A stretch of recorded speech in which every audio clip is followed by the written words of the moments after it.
In section 3 of chapter 11, we're going to be finishing up, rounding up our trigonometric functions. We're going to be talking about the 3 trig functions that thus far have eluded us.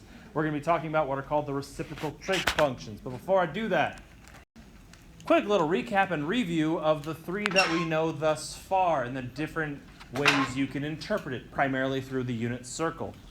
First, we got cosine of x. If you look up on the unit circle, the cosine values, the cosine, if I give you the angle, like let's say it's 30 degrees or 5 pi over 6 radians, if I tell you what theta is, then the cosine value represents the x value of the coordinate on the unit circle. For sine, sine of theta represents the y value on the unit circle.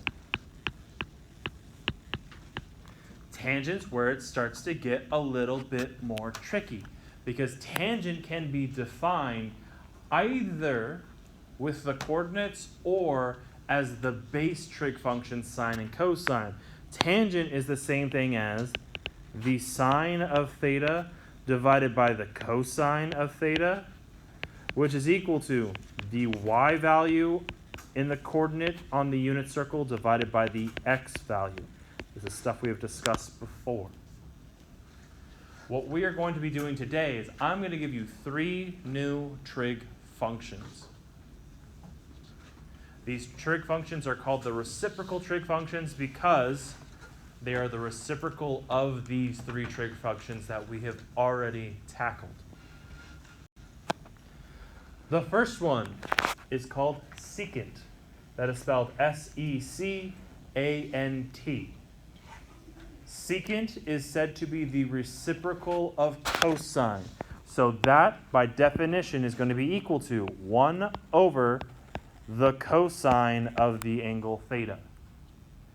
What that means when we're interpreting it through the lens of the unit circle is if I ever ask you to find the secant value of a given angle, what you're going to do is you're going to look at the x value, because that's what the cosine represents, and you are going to get the reciprocal of it. So for example, if you look on the unit circle right now, cosine of 30 degrees or pi over 6 radians, that's equal to root 3 over 2. If I asked you instead to find the secant value at 30 degrees or pi over 6, you take that root 3 over 2 and you would flip it upside down. It would be 2 over root 3. Second, we have cosecant. Spelt the same way, you just put co before it. C-O-S-E-C-A-N-T. Cosecant. Cosecant is the reciprocal of the sine value, which means it's the reciprocal of the y value on our unit circle. Here's the way that I remember which one applies to which, because it can get confusing. What you do for the way that we write the reciprocal trig function, you look at the middle letter. If the middle letter looks like a C, then that goes with cosine. If the middle letter looks like an S, that goes with sine. That's the way that I remember it. If you can find another more useful trick, feel free to do that. But make sure you're understanding that secant is the reciprocal of cosine and cosecant is the reciprocal of sine. Cotangent is relatively straightforward, but you need to be aware of all the different variants of cotangent. Because yes, cotangent is, surprise, surprise, the reciprocal of tangent. That is true.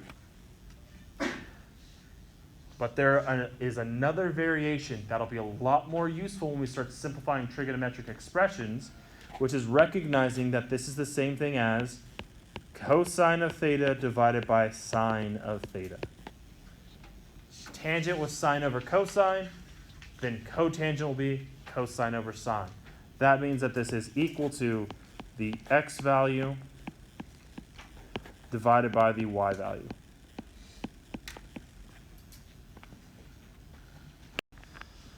So here's the unit circle. I'm going to work through some problems. Problem number 1, I have the secant of 30 degrees. The middle letter is an E.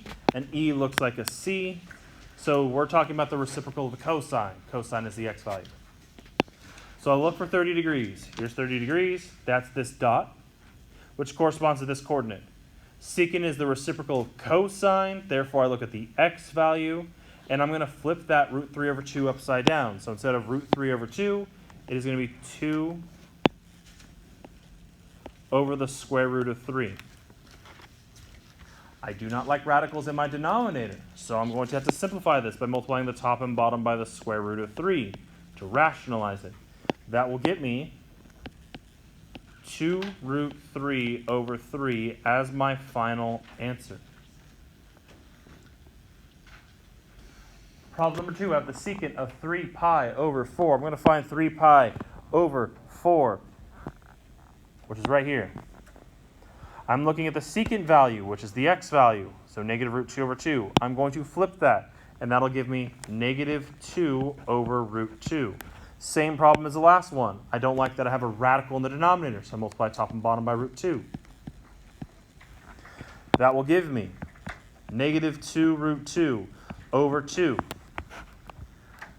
In the numerator of that fraction, I have a negative 2. The denominator, I have a 2. Therefore, those things can cancel with one another, and my answer is just going to be negative root 2. Problem 3, secant of 2 pi over 3. On my unit circle, I do not reduce certain fractions. I do not have 2 pi over 3 on my unit circle, because I like it if the denominator is either a 6, a 4, or a 2.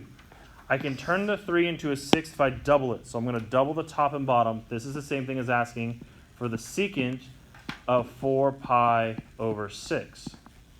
And 4 pi over 6 is on my unit circle. That's right here. So I'm going to take the reciprocal of the x value. The x value is negative 1/2. Therefore, the reciprocal is going to be negative 2 over 1, which is equal to negative 2. And then lastly, secant of negative 180. Negative means I'm no longer going to be rotating in a counterclockwise rotation. I'm not going here and going in this direction around the unit circle. I'm going to be going in the other direction, 180 degrees. That'll take me to right here. It's also equal to a positive 180. Secant is the x value, so it's the reciprocal of 1. The reciprocal of 1 is, negative 1 is negative 1. There's my answer.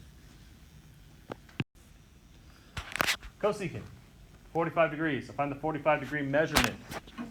45 degrees is right here. This is now having a middle letter that is an S. S stands for sine, so that's the y value. So I'm going to look at the y value at 45 degrees and get the reciprocal. The reciprocal is going to be equal to 2 over the square root of 2. Same problem as before. Multiply top and bottom by the square root of 2 to rationalize.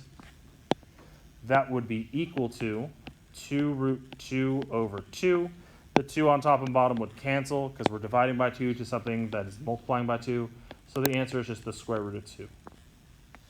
Problem 6, cosecant of 5 pi over 6. I find 5 pi over 6, which is right here. It's cosecant, so it's the reciprocal of the y value. The reciprocal of the y value is going to be equal to 2 over 1. 2 divided by 1 is just 2. There's my answer. Problem 7 is where it gets a little spicy. Cosecant of pi. Pi is right here. Cosecant is asking for the reciprocal of the y value. The y value is 0. Therefore, the reciprocal of that is 1 over 0. You cannot divide by 0. Therefore, it is undefined. Unlike sine and cosine, secant and cosecant have vertical asymptotes. There are locations where those functions do not exist. They will not exist when the denominator is 0. The denominator will be 0 for cosecant when the y value is 0, so that's 0 radians and pi radians. For secant, that'll occur when the x value is 0, which occurs at 90 degrees or pi over 2 radians, because that's when the x value is 0, or at 3 pi over 2 or 270 degrees. That's also when the x value is 0. Sine and cosine are the only trigonometric functions that are continuous. Tangent, secant, cosecant, and cotangent, all 4 of those have vertical asymptotes. They occur when the denominator is 0. Lastly, go through a few with cotangent. Cotangent of pi over 4. We love tangent and cotangent when the denominator of the radian is 4 because those have really nice numbers. If I go to pi over 4, which is right here, cotangent is going to be the x value divided by the y value. So that is equal to root 2 over 2 divided by root 2 over 2. That's just equal to 1. Cotangent of 240 degrees. 240 degrees is right here. The cotangent is going to be the x value divided by the y value. So it's going to be negative 1/2 divided by negative root 3 over 2. Whenever you divide by a fraction, you can switch the division to multiplication. You just take the top part and multiply by the reciprocal of the bottom. A negative times a negative would be positive. The 2 on top and bottom would cancel. So this is going to be negative 1 over the square root of 3. We run into that same problem that we usually run into with reciprocal trig functions, which is I don't like radicals in my denominator. So I'm going to multiply the top and bottom by the square root of 3 to get rid of that. That'll leave me with negative root 3 over 3 as my final answer. And then finally, cotangent of 3 pi over 2. 3 pi over 2 on a unit circle is right here. That is straight down. Cotangent is the x value divided by the y value. So this is 0 divided by negative 1. Last I checked, 0 divided by negative 1 is 0. That is not a location where cotangent is undefined. That is a location where the cotangent value is equal to 0.